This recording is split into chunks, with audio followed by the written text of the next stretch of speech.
సత్యసాయి జిల్లా ధర్మవరంలో అటల్ మోదీ సుపరిపాలన యాత్ర ప్రారంభం కానుంది. కార్యక్రమంలో మధ్యప్రదేశ్ సీఎం మోహన్ యాదవ్, కేంద్ర మంత్రి భూపతిరాజ్ శ్రీనివాస్ వర్మ, కూటమి నేతలు ప్రముఖులు పాల్గొనున్నారు. అనంతరం బాలుర ఉన్నత పాఠశాల కూడల్లో మాజీ ప్రధాని అటల్ బిహారీ వాజ్పేయి కాంస్య విగ్రహాన్ని ఆవిష్కరించనున్నారు.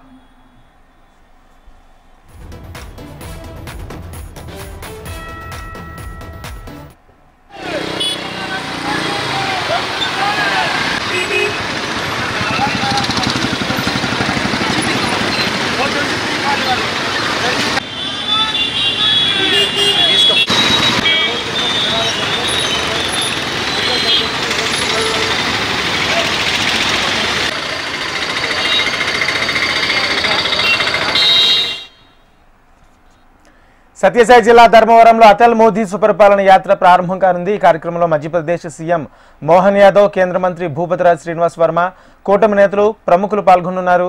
అనంతరం బాలుర ఉన్నత పాఠశాల కూడల్లో మాజీ ప్రధాని అటల్ బిహారీ వాజ్పేయి కాంస్య విగ్రహాన్ని ఆవిష్కరించనున్నారు.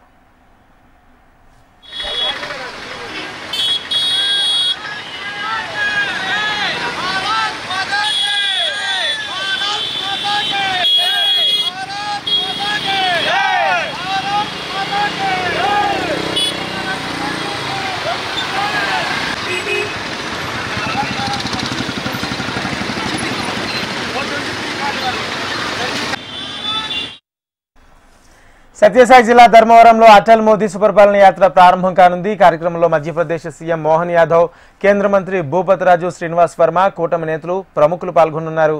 అనంతరం బాలుర ఉన్నత పాఠశాల కూడల్లో మాజీ ప్రధాని అటల్ బిహారీ వాజ్పేయి కాంస్య విగ్రహాన్ని ఆవిష్కరించనున్నారు.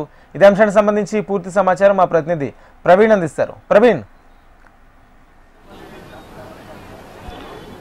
రాజేంద్ర, భారతరత్న మాజీ ప్రధాని అటల్ బిహారీ వాజ్పేయి శత జయంతి సందర్భంగా ధర్మవరం నుంచి యాత్ర ఏదైతే బీజేపీ బస్సు యాత్ర ప్రారంభమైంది. ఇవాళ ధర్మవరంలో ప్రారంభమవుతున్న నేపథ్యంలో ప్రస్తుతం మనం ఆ బస్సులో ఉన్నాము.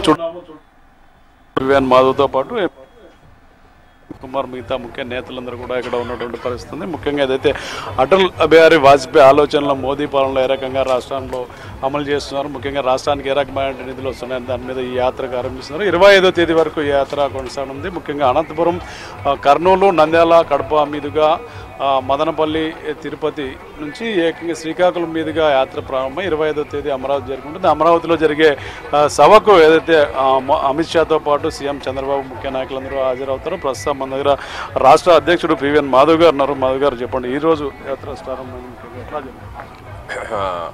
ఈ సంవత్సరం అటల్ బిహారీ వాజ్పేయి గారి యొక్క శత జయంతి, దేశవ్యాప్తంగా శత జయంతోత్సవాలు ఘనంగా నరేంద్ర మోడీ గారి నేపథ్యంలో సాగుతున్నాయి.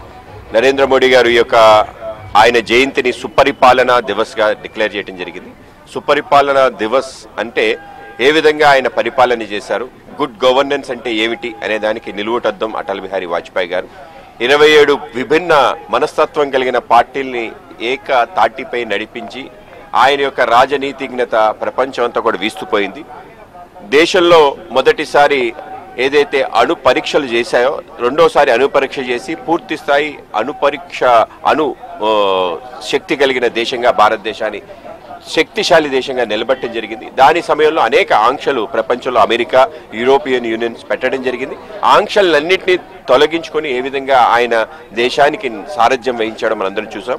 అదేవిధంగా పరిపాలనలో కూడా 27 విభిన్నమైన పార్టీల్ని ఏ విధంగా ఏకతాటిపై తీసుకొచ్చి ఒక సుపరిపాలన అందించారో, ఒక అవినీతి మచ్చ లేకుండా ఏ విధంగా పరిపాలన కొనసాగించాడు. కనుక మనందరం కూడా ఆ పరిపాలన, ఆయన యొక్క వ్యక్తిత్వం, ఆయన ఏ విధంగా పోరాటాలు చేశాడు అనేది ఈ తరం తెలుసుకునే విధంగా ఉండాలి అని చెప్పి, ముఖ్యంగా ఆంధ్రప్రదేశ్లో వాళ్ళ కూటమి ప్రభుత్వం నడుస్తుంది. సో ఆ విధంగా కూటమి ప్రభుత్వం ప్రజల యొక్క ఆకాంక్షలు తీర్చే విధంగా ఏ విధంగా పరిపాలన చేస్తుంది.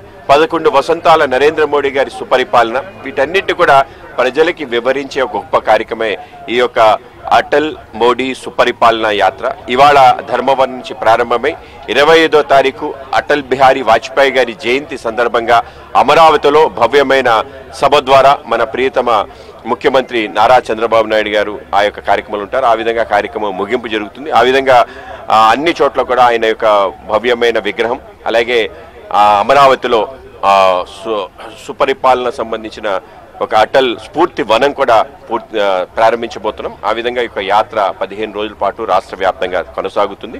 దీంట్లో అనేక మంది కూటమికి సంబంధించిన నేతలు పాల్గొంటారు, కేంద్రానికి సంబంధించిన ముఖ్యమంత్రులు పాల్గొంటారు, కేంద్ర మంత్రులు కూడా పాల్గొంటారు. ఆ విధంగా అనేక మందిని ఈ కార్యక్రమంలో కలిపే ఒక పెద్ద ప్రయత్నం చేస్తున్నాం. అలాగే అటల్ జీవిత విశేషాలు అందరికీ చూపించే విధంగా ఎగ్జిబిషన్స్ ఉంటాయి. అలాగే ఆత్మ నిర్భర్ భారత్ సంబంధించిన నరేంద్ర మోడీ గారు పిలిపించారో దాని ఆధ్వర్యంలో ప్రతి చోట కూడా ఆ ప్రాంతంలో ఉండే స్వదేశీ వస్తువులు సంబంధించిన భండారం కూడా పెట్టడం జరుగుతుంది. ఆ విధంగా స్వదేశీ వస్తువులు వాడాలనే ఒక ఆలోచన, సుపరిపాలన సంబంధించిన ఆలోచన ప్రజల్లో రగిలించే విధంగా ఈ యొక్క యాత్ర కొనసాగుతుంది. ఈ యాత్రలో ప్రజలందరూ పాల్గొవాల్సిందిగా కోరుతున్నాం. దేశానికి ఒక పారదర్శక పరిపాలన అందించిన అటల్ బిహారీ వాజ్పేయి, ప్రస్తుతం దేశాన్ని ప్రగతి పదాన్ని నడిపిస్తున్న నరేంద్ర మోడీ గారు, వీళ్ళిద్దరి యొక్క నేతృత్వంలో ఏ విధంగా ఆయన స్ఫూర్తి ఆ ప్రేరణ తీసుకుని ఏ విధంగా ఆయన నడిపిస్తున్నారు. రాబో 2047కి భారతదేశం ఒక వికసిత భారతంగా ఆవిష్కరించబడాలి, ఒక డెవలప్డ్ నేషన్గా ఇండియా తయారవ్వాలనే ఒక లక్ష్యంతోనే ఈ యొక్క యాత్ర పెట్టాం. ఈ యాత్రలో సబ్కా సాత్ సబ్కా వికాస్ సబ్కా యోగ్దాన్, అందరి యొక్క ప్రయాసం, అందరి యొక్క ప్రయత్నం కూడా కావాలి. ఆ యొక్క ఆలోచనతో అందరి ప్రజలను కూడా దీనిలో కలుపుకొని ముందుకెళ్లాలనే ఒక ప్రయత్నంతోనే ఈ కార్యక్రమం కొనసాగుతుంది. పెద్ద ఎత్తున ప్రజల్లో కూడా స్పందన ఉంది. అన్ని రకాల వర్గాల వాళ్ళు కూడా అటల్ బిహారీ వాజ్పేయి అంటే మాకంతా ఇష్టమైన వ్యక్తి అని చెప్పి ప్రజల నీరాజనాలు పట్టిస్తున్నారు. ఆ విధంగా ఈ యాత్ర కొనసాగబోతుంది. సార్, ముఖ్యంగా చూసుకున్న బీజేపీ నాయకుల విగ్రహాలు దాదాపుగా తక్కువగా ఉంటాయి. ఈసారి అటల్జీ విగ్రహాలు కూడా పెడుతున్నారు. ఎట్లా అంటే విగ్రహాలు అంటే విచ్చలవిడిగా పెట్టడం కాదు, ఒక ఊరికి ఒక విగ్రహం, ఆ విగ్రహం ద్వారా మనకి ఏ ప్రేరణ కలుగుతుంది. అందుకే మేము జిల్లాకి ఒక విగ్రహం పెట్టాలనుకున్నాం. ప్రతి జిల్లా హెడ్ క్వార్టర్స్లో ఒక విగ్రహం ఉండే విధంగా ప్రయత్నం జరగాలనే తప్ప ఎక్కువ విచ్చలవిడిగా విగ్రహాలు పెట్టి వేలం వెర్రి చేయటం అనేది ఇష్టం లేదు. ఒక విగ్రహం పెట్టి ఆ విగ్రహాన్ని సరిగ్గా దాని ఆలనా పాలన చూసుకోవాలి.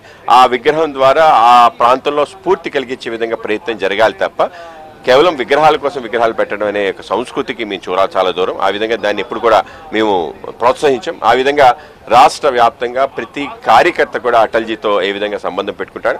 అలాగే మా పార్టీ కానీ ఇతర పార్టీలకు సంబంధించిన వాళ్ళే, ఏ ప్రతిపక్ష పార్టీ వాళ్ళు కూడా అటల్ బిహారీ వాజ్పేయిని ఏ విధంగా కొనసాగిస్తాడు.